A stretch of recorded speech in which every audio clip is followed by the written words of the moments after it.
This podcast series is supported by members at Patreon. If you want to support this podcast series, head to patreon.com/Cascadian beer.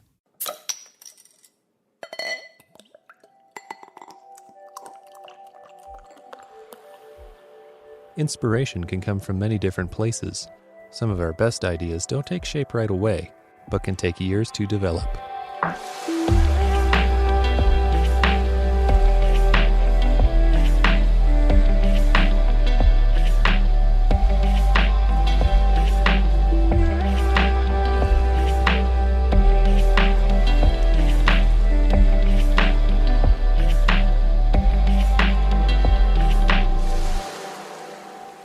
Welcome to the Cascadian Beer Podcast.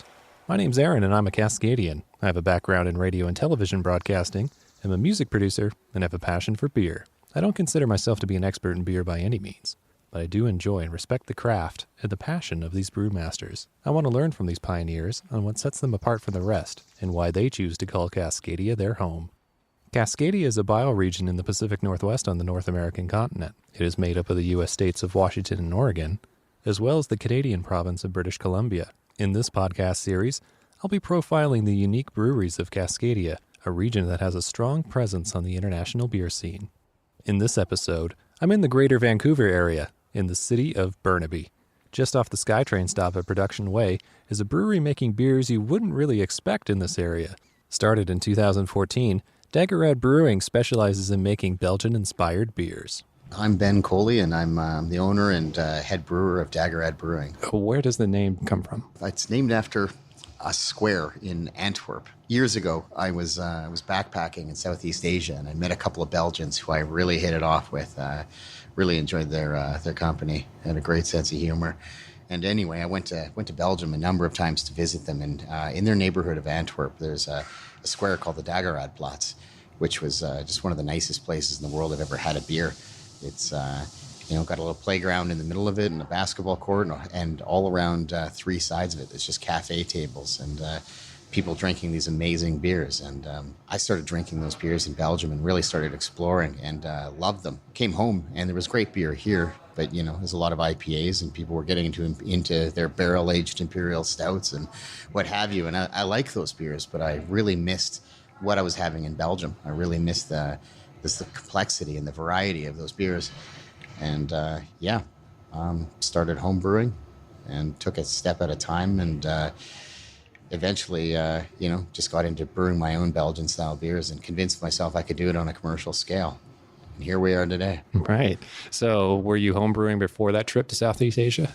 No, that was a lot of years ago. This is a process of years and visiting Belgium on multiple occasions over the course of years, and then picking up brewing. Started brewing with a few friends in my backyard. There was four of us brewing batches of beer together. None of us knew what we were doing. We tended to drink more beer than we actually brewed on any given brew session. I was the one that became obsessed, got crazy obsessive over the details, and gradually lost one brewing partner, and then another, and then another, and then it was me alone over my kettle and shivering in November in the rain, brewing beer. Was there any particular style of Belgian beer that really stood out for you that you're like, I need to make this because I can't find it back home? Well, yeah. I mean, it's not so much that you can't find the Belgian beers here. A lot of them are imported, but you can't find them everywhere, and they're a little bit pricey, and sometimes they're not super fresh.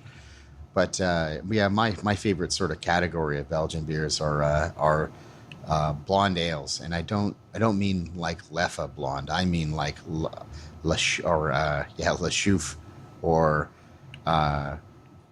Saxo by Brasserie Caracol. These kind of a little bit drier than Leffe, maybe a little bit more alcohol, often spiced, a lot of layered flavors. And when I was homebrewing, I really lucked out with one recipe I did and brewed this Belgian blonde, and it's kind of half the reason I opened the brewery is to brew Dagarad blonde. Right. So what is the size of your system here? 10-barrel system. It's basically an old brew pub system. It's not really meant to have as much beer rammed through it as we're ramming through it at the moment. So 10 barrels is, it's 11 and a half hectoliters or something like that. And we brew 2 batches to a tank. And we've got 5 double batch fermenters, and that's It's really what we're sweating right now. We're brewing every drop of beer we can at the moment. Did you start off at this size, or have you expanded since you first opened?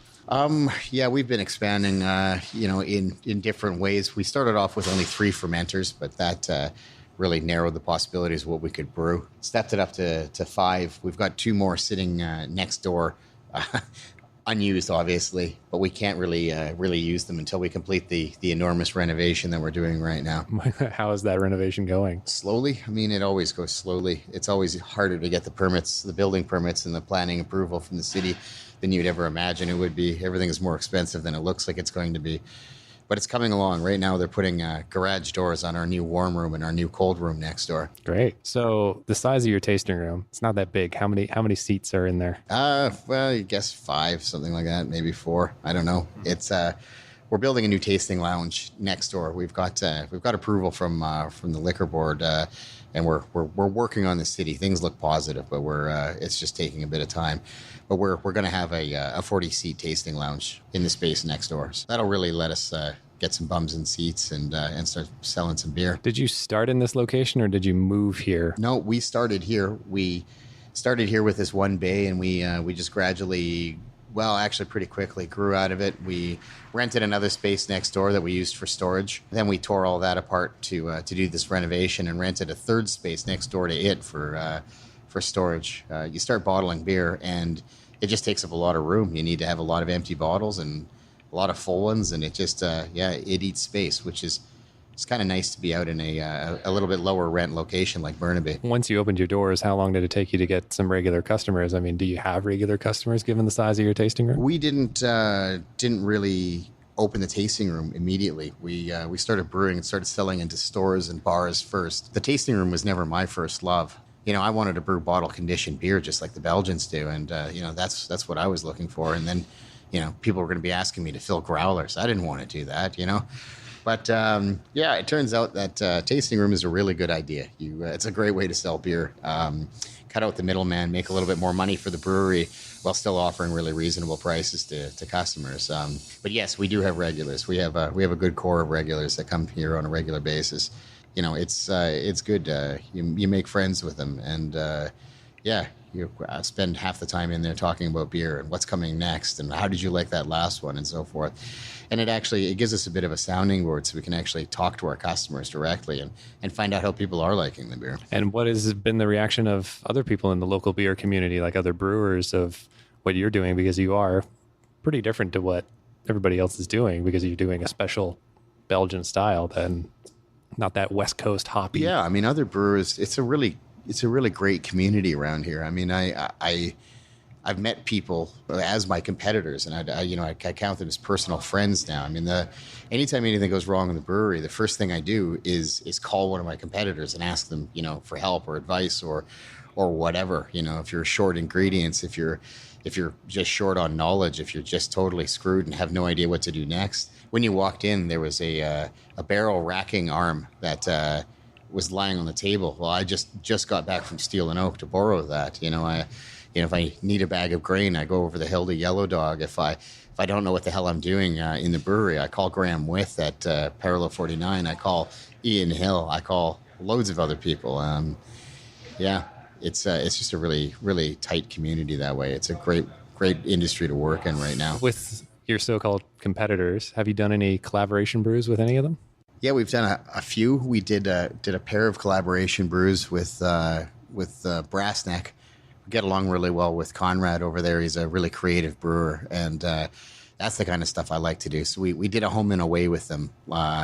We brewed a beer at theirs, and then they came and brewed a beer with us, which was called Uncomfortable Silence. And it was one of the most genuine collaborations that are done. I mean, a lot of the times a collaboration consists of two brewers, have a couple beers together, talk about a beer, they swap a few emails, they talk about recipes, and then one brewer goes over to the other brewery and gets drunk.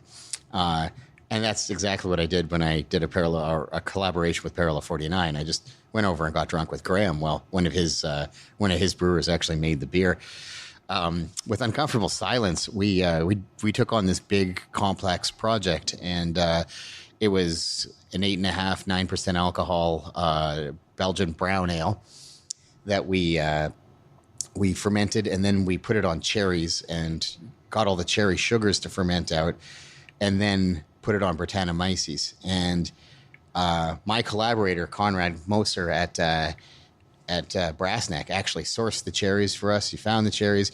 He went and propagated the Brett that we were going to pitch. He came over here with an immersion blender that was the size of an outboard motor. Conrad's been in the brewing business for, I don't know, 15 or 17 or 18 years or something like that.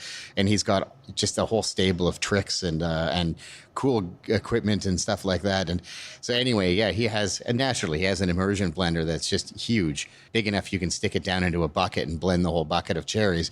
So he came over here with his cherries and his immersion blender and blended all the cherries, and we got him into the fermenter. And anyway, yeah, it was a lot of work, but that's one of the best beers we've made, in my opinion. It was a beauty.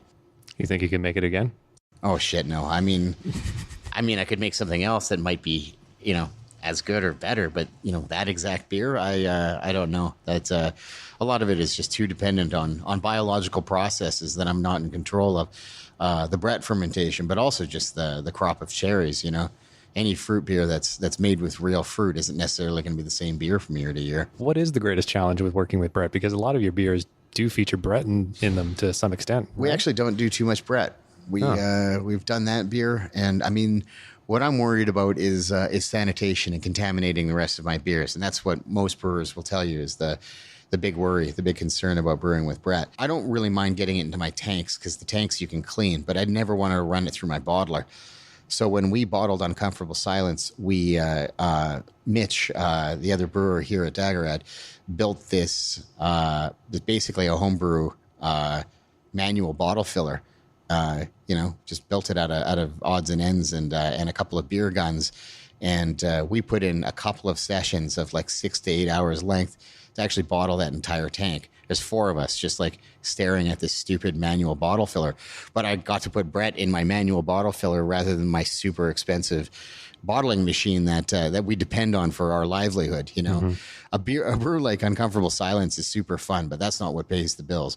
What pays the bills is actually being able to bottle blonde and have it, be consistent, not full of Brett. So it's an existential crisis to a brewery to get an infection like that in your bottling machine potentially, especially with bottle conditioned beer, because we don't, the beer isn't, immediately chilled, which would inhibit Brett. It is kept warm. You add sugar to it, you keep it warm. You want a fermentation to go off. So if you get Brett in that, you're dead. You have a Brett beer. You're bottling a lot, and where's your reach? Where do you send it to? We get around the province pretty well. I mean, we're not in every store outside of Vancouver, but we sell a lot of beer in the Lower Mainland and in Victoria. But we have stores sort of all over the province, and we also have another company marketing our beer in Alberta for us right now, which is pretty important to me. I grew up in Alberta, born and grew up in Alberta. I've been out here for more than 10 years, but I really wanted to send beer home. I also had a lot of friends and family asking, when are you going to get your beer here? When are you going to get your beer here? When you go back to visit, you're tired of filling a suitcase, right? Yeah, so, right. And we're tired of finding various ways to smuggle it to Alberta. It was just better to be legit and send it over the border. Right. So where do you go from here? Well, the current expansion is it's immediately going to expand our brewing capacity by 40%. We also just have set ourselves up for more storage and more warm room space for re-fermentation. So we'll just be able to make more beer. Ultimately, in our current space, we'll top out at about twice what we're brewing right now, and at that point, we'll have a reevaluation. And I hope that that's going to be it. I hope that that's going to be the end of growth, and we're just going to remain this small specialty brewery. What matters is that we make enough money that everybody can get a decent paycheck, that I can pay back my investors, and that live a comfortable life. And as long as the brewery is still fun to run at that scale, and it's I'm still having a good time and not overworking myself too badly, then that's it. We'll stay at that scale. How big is your team? I always have to think about that. We have a lot of part-time people who mostly work in our tasting room, but I guess there's 14 of us right now. Who in the local community is inspiring you at the moment with what they're making? Well, there's a lot of great breweries right now. I mean, the quality of beer in Vancouver has just gone through the roof over the last few years. I mean, I mentioned Brassneck before. I mean, as a creative brewery, as a brewery that's really putting out innovative stuff, yeah, Brassneck's pretty hard to beat. You know, I just got back from my friends at Steel and Oak, who are doing some like innovative takes on German brews, which have an authenticity to them that you often don't get in people who are just kind of less skilled in that style, or less schooled in that style, I meant to say. I don't know. I'm just kind of drawing a blank here for specific examples. There are just so many good beers coming out into the market right now.